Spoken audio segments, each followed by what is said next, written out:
Hello everyone and welcome to another video. Today I'll be talking about one of the best and probably the best hip hop act of all time with Outkast. So without further ado, I just want to get straight into it.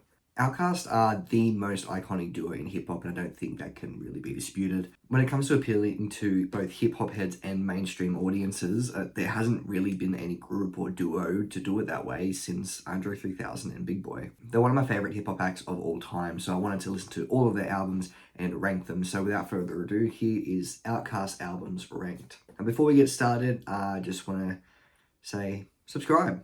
If you haven't, I really appreciate every subscription. And yeah, let's get straight into it. At number 6, we have Idlewild.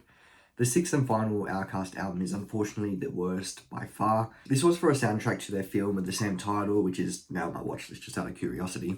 But it just isn't great. This album doesn't start off too bad though, with the really fun Mighty-O. While I think the verses are a bit overly long, the hook is really infectious. This album has a lot of soul and blues influence, which is quite brilliantly shown in Idlewild Blue, Don't You Worry About Me. I really love the beat for this track with the bluesy guitar riff and hard drums. It's incredibly fun. But that's followed by one of their worst songs ever, with NTU. Nothing really redeeming about this song, unfortunately. The beat is stripped back and boring, and the performances are really nothing special. It's disappointing because I usually really like Sleepy Brown's Outkast features, as you'll be able to see later in the video. On to some better features though. Lil Wayne kills it on Hollywood Divorce, and Snoop Dogg has a pretty good verse as well. And Janelle Monáe has an awesome feature on Call the Law. It's probably up there with the best features Outkast have ever had. But that's the thing about this album. There are some really great songs, but they're sandwiched between a bunch of fine to bad songs. For every Mighty-O, Hollywood Divorce, and Call the Law, there are like 5 NTUs, Chronometrophobia, and Make No Sense at All. While it has some great highs, it has some really bad lows, and it fails to reach the heights of their previous works. I know this is a soundtrack, and a lot of people really kind of write it off and ignore this album, but I think it's definitely worth listening to because it is original music. But enough with the negativity, this is when they get great. At number 5, I have Southern Playalistic Cadillac Music, the album that started it all. Back when the East and West Coast dominated hip-hop, Outkast came blasting through to put the South on this album. Right from the first track, we're introduced to Andre 3000 and Big Boy, and you can just tell they'll be around for a while. The flows and rhyme schemes are so unique to their time, and there really was nothing like it. One of my favorite flows on this album is 3K's third verse on Ain't No Thang, where he's so fun and it really plays with the beat so perfectly. It's also helped by his incredible charisma and vocal layers. My favorite kinds of songs on this album is when they throw 1-2 punches and each have a verse between hooks, and that is part of what makes the title track so fun. While the chorus is incredibly funky, the 1-2 of really fun verses are the glue. In fact, one of my favorite moments on the album lands on Players Ball, where the drums cut out after Big Boy's verse and Andre cuts an incredible verse. And it just comes out of nowhere. It's such a welcome surprise. The production from Organized Noise is incredible all over this album as well. Just so incredibly funky and at times really punchy, like on Call to Wild and Players Ball. It's not only hip-hop, but the track Funky Ride is an R&B cut and it is incredible. It's super soulful and psychedelic, and it makes for a welcome reprieve smack bang in the middle of the album. The production is just so infectious throughout the whole thing, and it never ever lets up. I mean, what a way to introduce yourself to the world. Both Andre and Big Boy came out swinging, rapping like veterans on their debut. This doesn't sound like them finding their footing. It sounds like they know their sound and wanted to perfect it. And they did a hell of a job here. And they only continue to grow and evolve from here. At number 4, Stankonia. This is by far their most commercially successful album, and it's not surprising with huge tracks like Bombs Over Baghdad and of course Miss Jackson. This album, however, started with a fiery Gasoline, and I fucking love it. So chaotic and a real punch to your face to get you ready for this experience. And that's followed by the incredibly groovy So Fresh So Clean, which is an instant classic.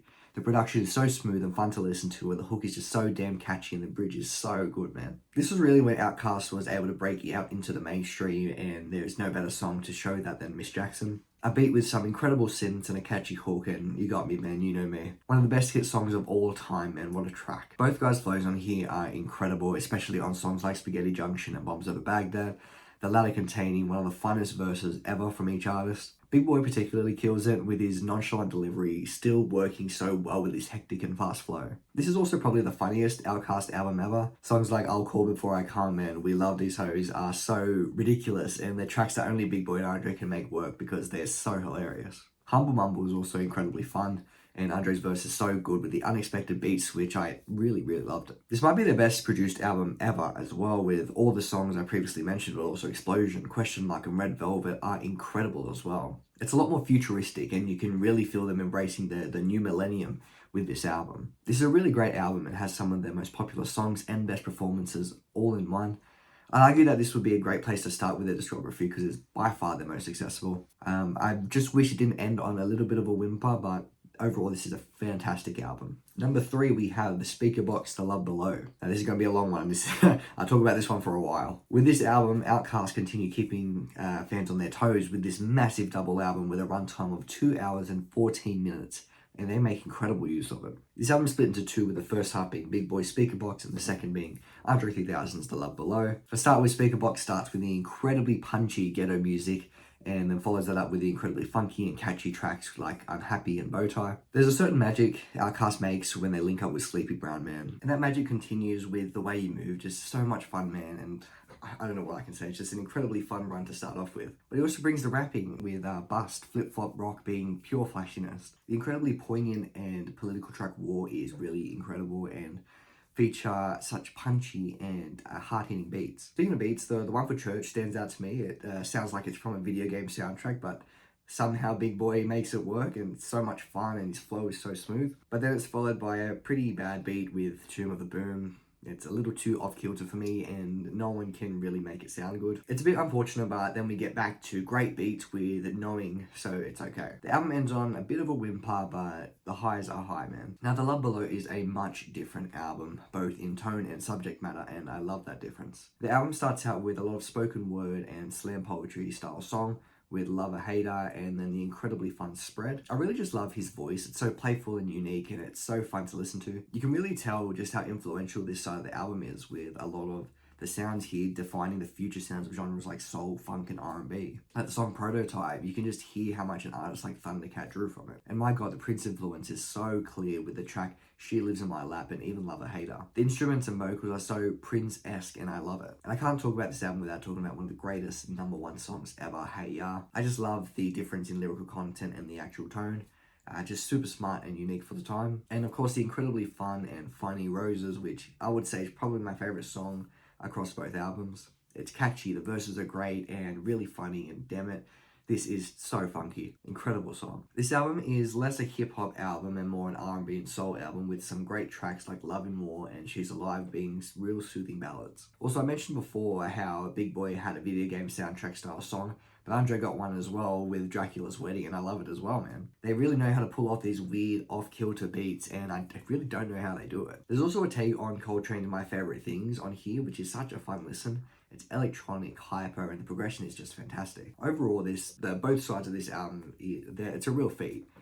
To have that runtime and the incredible consistency is nothing to scoff at. If I had to pick my favorite side right now, I'm feeling Speaker Box, just more of a consistent body of work in my opinion, but I can definitely see it changing day to day. Number 2, we have ATLiens. This is a stark change to their debut, and it was for the better. This album takes on a lot more of a laid-back vibe and saw them really come into their own, and we see the start of their transformation. Andre 3000's massive personality that he's known for rears its head for the first time on this album, and Big Boy sounds so much more confident than he ever did on his debut. This change can be seen mostly on the two tracks, Two Dope Boys in a Cadillac and ATLiens, the latter being one of my favorite hip-hop songs of the 90s. Both take on a more laid-back and alien-like atmosphere, and goddamn, Big Boy's verse on ATLiens is so incredible, only for Andre 3000 to match that energy perfectly straight after. This album came at a time of a lot of personal transformation for both Big Boy and Andre 3000, with Big Boy becoming a father and Andre quitting smoking and becoming a vegetarian, and that transformation can be seen with the subject matter of these songs.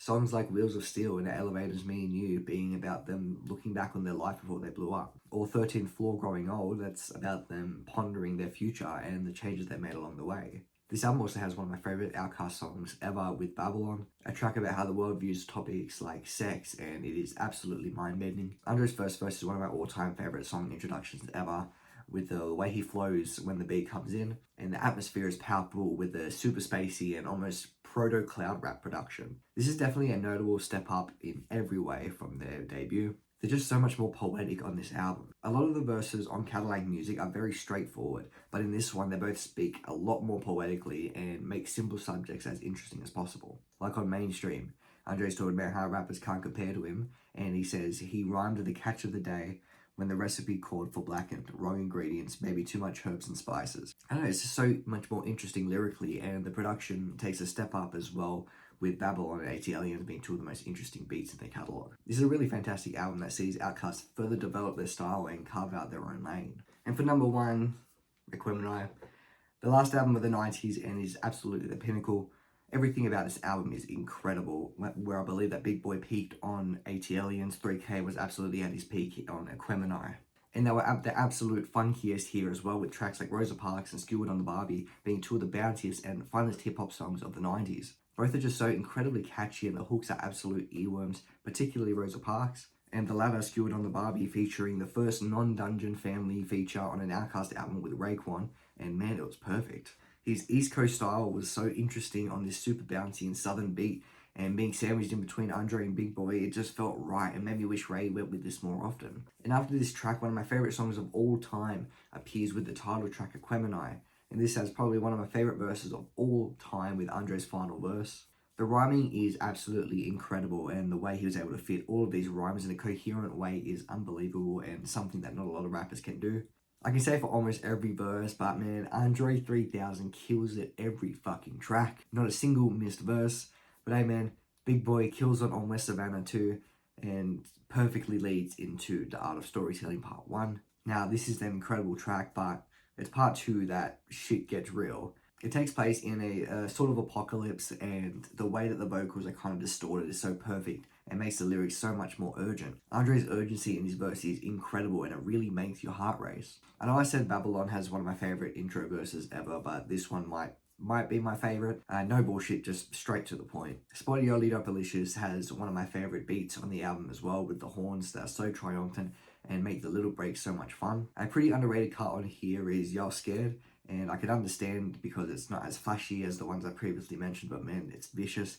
Cujo and Timo provide some great guest verses, and both Big Boy and Andre kill it, but that's part of the course for here. And the album ends with an incredibly fiery song with one of the best beats on the album with Chunky Fire. This album is just incredible, one of the best hip-hop albums of all time, not only of the 90s, but of all time. Andre 3000 was on another level here and transcended the earthly plane on every single verse, and Big Boy was still as great as he always is. Overall, now that I listen to all of them, they have a near flawless discography. From the start in 1994 to 2006, Outkast always brought the bangers.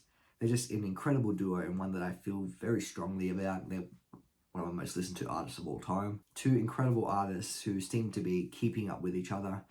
Incredible chemistry, beats, rapping, all over the discography. Just incredible, incredible, incredible body of work. And that's it. I hope you guys enjoyed this video. I really love music, obviously, and I hope you guys enjoyed this. I have more coming on the way. I do have a hip-hop video coming on the way as well. I don't know when that'll be a while away. But yeah, I hope you guys enjoyed this video. Don't forget to like, subscribe, and see ya.